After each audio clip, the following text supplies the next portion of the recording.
स्वामी समर्थ।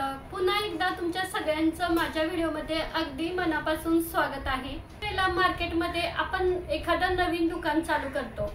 बरीच मार्केटमध्ये दुकान असतात, पण आपल्याला असं वाटतं की आपलं दुकान सगळ्यांच्यात वेगळं उठून दिसावं।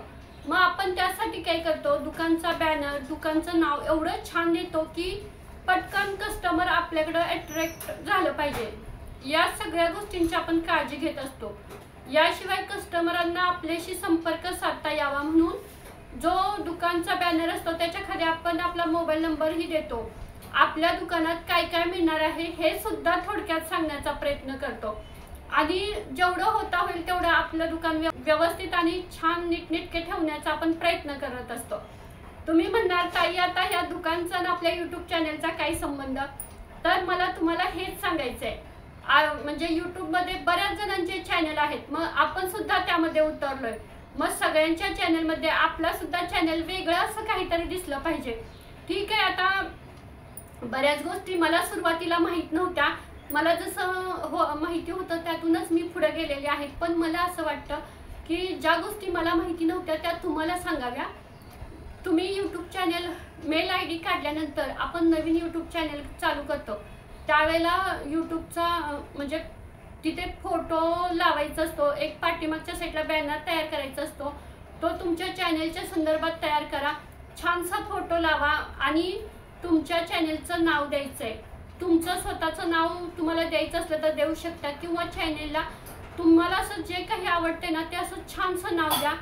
नाव छोटंसंच असावं म्हणजे आपल्याला पटकन सर्च करायला की सापडलं पाहिजे। बऱ्याच चॅनलचं असं आहे की बरीच मोठी नाव आहेत, एवढी मोठी नावं देऊ नका, जास्तीत जास्त थोड्या अक्षरात व्यवस्थित नाव देण्याचा प्रयत्न करा। यानंतर सगळ्यात महत्त्वाची गोष्ट म्हणजे डिस्क्रिप्शन बॉक्स। बऱ्याच ताईंचा डिस्क्रिप्शन बॉक्स पूर्णपणे खाली आहे। यूट्यूबवर ज्यावेळेला आपण चॅनल काढतो, आपला चॅनल कशाच्या संदर्भात आहे, आपल्या चॅनलमध्ये काय माहिती आहे हेच जर आपण टाकलं नाही तर आपला चॅनल यूट्यूब कसं पुढे पाठवणार?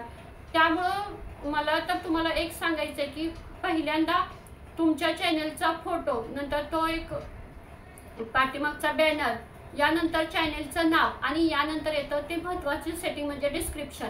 हे तुम्ही कंपल्सरी लावणं गरजेचंच आहे। ज्या ताईंच्या किंवा दादांच्या चॅनलला या तिन्ही गोष्टी नाहीत त्यांना व्ह्यूज पण कमी येणार आणि सबस्क्रायबर पण कमी येणार आणि तुमचा चॅनल पुढे जाणार नाही। कारण आपण आपल्या चॅनलचं सुरुवातीलाच असा अट्रॅक्टिव्ह चॅनल बनवायचा। त्यामुळे आपल्या जर चॅनलमध्ये कशाचीच कमतरता नसेल तर यूट्यूब आपलं चॅनल पुढे पाठवत असतं। आणि डिस्क्रिप्शन बॉक्स हा मराठीतच असावा, कारण आपण मराठी लोक आहोत आणि आपला चॅनल जास्तीत जास्त मराठी माणसंच बघत असतात। त्यामुळे डिस्क्रिप्शन बॉक्स त्यांनी ओपन केल्यानंतर आपल्या चॅनलमध्ये काय काय आहे याची माहिती त्यांना मिळालीच पाहिजे। त्यामुळे मी परत एकदा तुम्हाला सांगते की ज्यांनी डिस्क्रिप्शन बॉक्समध्ये लिहिलेलं नाही, काही सुद्धा लिहिलेलं नाहीये, पूर्णपणे डिस्क्रिप्शन बॉक्स खाली आहे, त्या ठिकाणी तुम्ही डिस्क्रिप्शन बॉक्समध्ये तुमच्या चॅनलविषयी माहिती लिहा, तरच तुमचा चॅनल पुढे जाणार।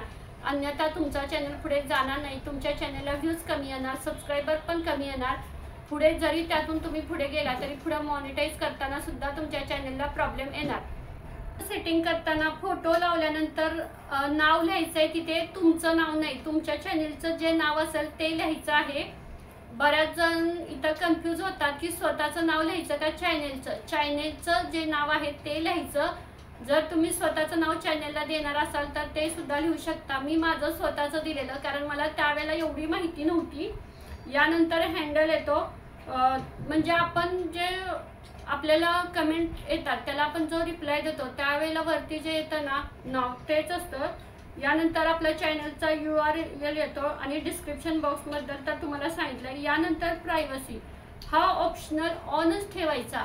ऑन ठेवल्यामुळे काय होतं, तुम्हाला कोणी सबस्क्राईब केलंय, तुम्ही कोणाला सबस्क्राईब केलंय ते सगळं दिसतं आणि आपल्याला प्रोफेशनल यूट्यूबर व्हायचं आहे। त्यामुळं आपण कोणाला सबस्क्राईब केलं, आपल्याकडे कोणकोणते चॅनलवाले ॲड आहेत हे सुद्धा आपल्याला कळू शकतं।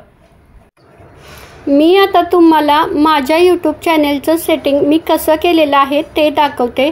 पहिल्यांदा चॅनल असा ओपन केल्यानंतर खालच्या साईडला जो माझा फोटो दिसतोय त्याच्यावर मी क्लिक केलं यानंतर जे पेन्सिल सारखा ॲरो दिसतोय त्याच्यावर क्लिक केलं आणि हे बघा, हे माझ्या चॅनेलचं सेटिंग आहे. पाठीमागच्या साईडला मी बॅनर लावलेला आहे आणि पुढच्या साईडला माझा छानसा फोटो लावलेला आहे. त्यानंतर मी खाली चॅनेलचं नाव दिलेलं आहे. तुम्ही तर सगळं बघतच असाल. यानंतर डिस्क्रिप्शन बॉक्ससुद्धा माझा बघा. यावरती मी जीमेल ID दिलेला आहे माझा स्वतःचा, जो दुसरा आहे. तुम्ही ज्या जीमेल IDवर आपलं अकाउंट खोललेलं आहे तो जीमेल ID अजिबात द्यायचा नाही. दुसरा जीमेल ID द्यायचा. तुम्हाला जर मला मेल करायचा असेल तर या मेल IDवर तुम्ही मला मेल करू शकता. पुढच्या चॅनेलच्या सेटिंग मी नेक्स्ट व्हिडिओमध्ये सांगते.